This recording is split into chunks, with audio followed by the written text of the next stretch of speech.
Donc aujourd'hui, j'aimerais partager ça avec vous. Donc on va voir un petit peu de biomécanique, comme d'habitude, parce que vous me connaissez. On met les fondations et après, on construit dessus. La bioméca, on verra vite fait aussi les listings Gonstead, bien que maintenant, avec les cervicales et les thoraciques, ça doit à peu près être clair.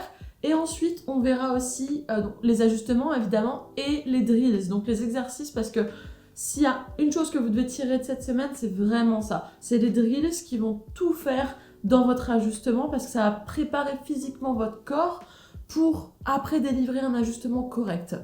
D'ailleurs, si vous n'avez pas encore investi dans une colonne en plastique, même si ça coûte parfois un petit peu cher, je vous recommande vivement d'acheter ça. Si vous pouvez avoir un bench, une colonne, c'est vraiment l'équipement essentiel de l'étudiant en chiro ou juste du chiropracteur de base, quoi. Ça va vous permettre de visualiser ce que vous faites, donc c'est pour ça que c'est vachement important. Et la table, ça va vous permettre de travailler vos drills aussi, donc travailler en conditions réelles, on va dire, même quand vous n'avez pas quelqu'un pour pratiquer. Et comme on a dit, 45 degrés, l'épaule ou les bras, peu importe comme vous préférez en vrai, le contact ici, qui est précis avec le listing dans notre tête, exactement le résultat qu'on veut avoir de notre ajustement.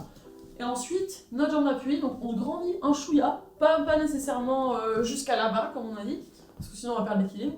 Juste là, on a tout qui est solide, on joue avec notre jambe de derrière, et vous voyez que la rotation se fait naturellement, on joue avec ma jambe de derrière, d'ailleurs.